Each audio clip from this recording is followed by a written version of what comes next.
थोडंसं आज माझं नाव पहिले सांगतो मी धीरज पांडुरंग गुरणे,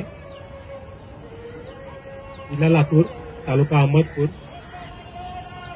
आज आपण जवळजवळ इथे आज 19वा दिवस आहे उपोषणाचा आणि आपल्या आंदोलनाचा.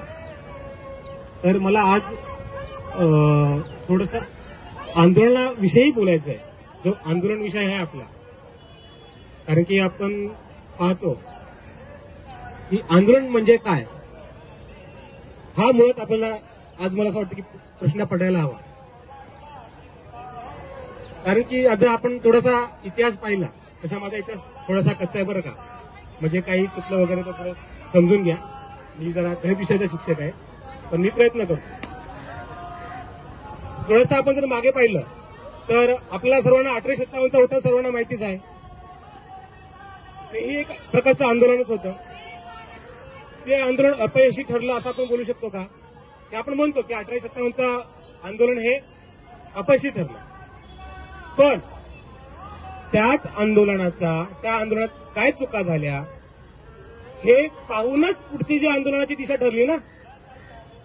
त्याच्यानंतरच जी आंदोलनं झाली त्याचा अभ्यास करूनच पुढची आंदोलनं केली की त्या आंदोलनाचा काय बरं होता विषय, किंवा प्रत्येक ठिकाणी वेगवेगळ्या ठिकाणी उठाव झाले. एक थोडक्यात सांगायचं म्हटलं तर, आणि त्याला एक दिशा नाही मिळाली, सर्वजण एका ठिकाणी नाही आले, त्याच्यामुळे ते अपयशी झाले. त्याच्यानंतर आपण बघितलं, आणि एक छान उदाहरण जर आपण पाहायला गेलं तर महात्मा गांधीचं उदाहरण आपण बघू शकतो. असे भरपूर उदाहरण आहेत, भरपूर आंदोलक आहेत, पण महात्मा गांधीचं उदाहरण किती एकदम आपण बोलू शकतो किती चांगले आपल्यासाठी. त्यांनी इंग्रजांना पळण्यासाठी फक्त शांतीच्या मार्गाने, अहिंसेच्या मार्गाने आणि सत्याच्या मार्गाने त्यांनी आंदोलनं केली. त्याचा किती मोठा परिणाम झाला. आज आपण इथे बोलतोय, आज आपण इथे बोलू शकतोय. आणि मी असंही म्हणत नाहीये की फक्त महात्मा गांधींनीच काम केलं भारताच्या स्वातंत्र्यासाठी. भगतसिंगांनीही केलं, लोकमान्य टिळकांनीही केलं, वीर सावरकरांनीही केलं. प्रत्येकांनी आपापल्या परीने जेवढं होईल तेवढं कार्य या आंदोलनामध्ये केलं, आणि तेव्हा जाऊन कुठे आज आपल्याला स्वातंत्र्य मिळालं. पण थोडंसं मला खंत वाटते हे सर्व सांगताना की आज जे आपण चित्र पाहतोय, आपण बघतच असाल की आज आंदोलनाची स्थिती काय आहे. आंदोलनामध्ये काय लागतं? त्याग लागतो. सर्वात महत्वाचं काय? त्याग. महात्मा गांधीजींनी त्यांच्या नावासाठी आंदोलन केलं होतं का बरं? लोकमान्य टिळक उभे राहिले ते का त्यांच्या नावासाठी उभे राहिले होते का? बरोबर ना. लोकमान्य टिळकांना लोकमान्य ही उपाधी कोणी दिली? त्यांनी स्वतःने दिली का? लोकांनी दिली. आज काय होतंय? आज कोणता जिल्हा म्हणतोय की माझे प्रशिक्षणार्थी जास्त, कोणता जिल्हा म्हणतोय की मी काम केलं, मी मोर्चा काढला पहिले. तर मला कुठेतरी असं वाटतंय की हे आंदोलन जर आपल्याला करायचं असेल तर त्यागी वृत्ती पाहिजे. नक्कीच सर्वांनीच प्रयत्न केलेत, आपल्या महाराष्ट्रातल्या प्रत्येक जिल्ह्यांनी इथे प्रयत्न केलेले आहेत. कोणालाही आपण असं म्हणू शकत नाही की बाबा तुम्ही प्रयत्न नाही केले, आम्हीच केले. अगदी जिथे जिथे दोघं चौघे जरी आले असतील पुढे आंदोलनासाठी तर त्यांचाही वाटा तेवढाच आहे असं मला तरी वाटतं. पुढे जाऊन आपण बघतोय त्यानंतर पण म्हणजे एक थोडीशी म्हणजे एक अजून एक खंत आहे की आजच्या तरुण पिढीमध्ये एक बोलतो ना आपण, मला क्रेडिट मिळालं पाहिजे. आज आपण बघतो ना रील्स, फोटो काढायचे. भावांनो बहिणींनो, मी फक्त एवढंच म्हणेन, आपण इथे कशासाठी आलोय? आपण इथे आलोय आपल्या हक्कांसाठी, आपल्या न्यायासाठी, ना की मला प्रसिद्धी मिळावी यासाठी आपण नाही आलोय. क्रेडिट हे सर्वांचंच आहे. नक्की सर्वांनी प्रयत्न केले, मी असंही म्हणत नाही की कोणी त्याच्यामध्ये माझा असा कोणता हेतू नाहीये. प्रयत्न मी म्हणेल की जो एक प्रशिक्षणार्थी इथे येतोय स्वतःहून, तोही तेवढाच आंदोलनासाठी महत्वाचा आहे.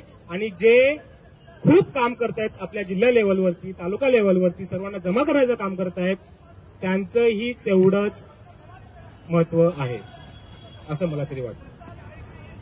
त्यानंतर आपण बघतो आज की भरपूर जण सांगतात की मी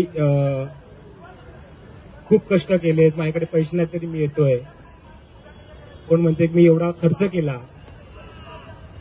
पण भावांनो आणि बहिणींनो, पुन्हा मी हेच सांगेन, आंदोलन म्हणजे काय? आंदोलन म्हणजे काय? आंदोलन हे कष्टाशिवाय मिळत नाही. जर मी इथे येऊन म्हणतो की मला एवढा त्रास झाला आंदोलनासाठी, तर मला वाटतं की हे बरोबर नाहीये बोलणं. त्रास हा सगळ्यांचाच झालाय. आंदोलन करणाऱ्या प्रत्येक प्रशिक्षणार्थी त्रास घेऊन इकडे येतोय. का? तर आपल्या न्यायासाठी, हक्कासाठी, असं मला तरी वाटतंय.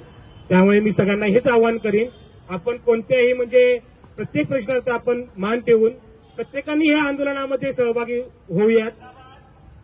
कोणत्याही आपण म्हणजे की बाबा आपण मोठे किंवा समोरचा लहान हा भेदभाव पूर्णपणे विसरून आपण या सोमवारच्या 24 तारखेच्या आंदोलनामध्ये मोठ्या संख्येने येऊन इथे या आंदोलनात सहभागी होऊयात आणि आपल्या न्यायासाठी आणि हक्कासाठी लढूयात. ठीक आहे, आंदोलने होतात, आंदोलनामध्ये आपण बोलतो.